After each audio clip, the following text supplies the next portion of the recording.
ভাই বোনেরা, আসসালামু আলাইকুম।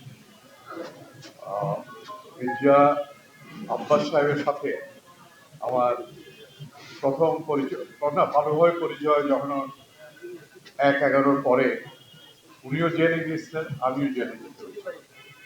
এবং আমি একটা ঘটনা উল্লেখ না করলে এটা আমার নিজের প্রতি করা হবে, অন্যায় করা হবে। সেটা হলো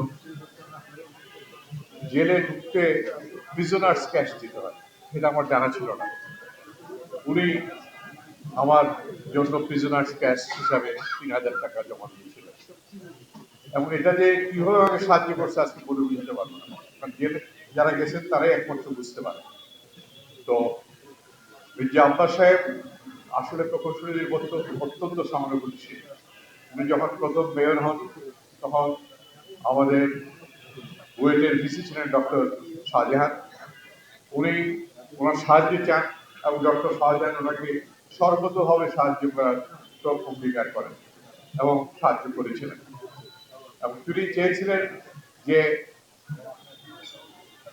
সিটি কর্পোরেশনের যে কাজের মান যাতে ভালো হয় এবং যাতে কমে আসে, দুর্নীতি কমে আসে, এগুলো সাহায্য চেয়েছিলেন। ডক্টর শাহজাহান তাকে সেই সাহায্য করেছিলেন।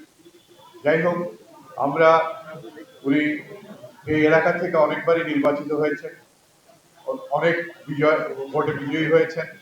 আমরা আশা করি এবারও তিনি অনেক ভোটে বিজয়ী হবেন।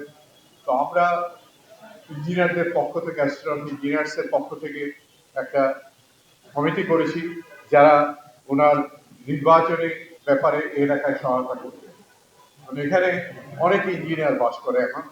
আমরা চাই যে প্রথমত ইঞ্জিনিয়ারদের যে পরিবার, তাদের যে পারিপার্শ্বিকতা আছে এই ভোটগুলো নিশ্চিত করতে এবং সেই সাথে সাধারণ জনগণের মধ্যেও ভোট নিশ্চিত করতে।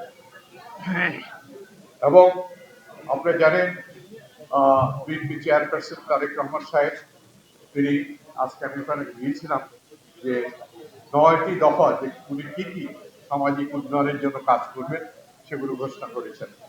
তো আমার মনে হয় এই 9 দফার মধ্যে সবগুলো হলো প্রো পিপল, মানে জনগণের পক্ষে, জনগণের যাতে সুবিধা হয় সেজন্য তিনি এটা ঘোষণা করেছেন। তো আমরা আশা করি তারেক রহমানের নেতৃত্বে, জনাব তারেক রহমানের নেতৃত্বে এবং মির্জা আব্বাস সাহেবের সুদক্ষ এবং পরিচালনায় আমাদের যারা একজনে কাজ করবে তারা নিশ্চিতভাবে বিজয় ছিনিয়ে আনতে পারবে। আমি আল্লাহর কাছে এই কামনাই করি যাতে 12ই ফেব্রুয়ারি আমরা এখানে মির্জা আব্বাস সাহেব বিজয়ী হতে দেখতে চাই। এই বলে আমি সকলকে ধন্যবাদ জানিয়ে আমার বক্তব্য শেষ করছি। আল্লাহ হাফেজ। বাংলাদেশ।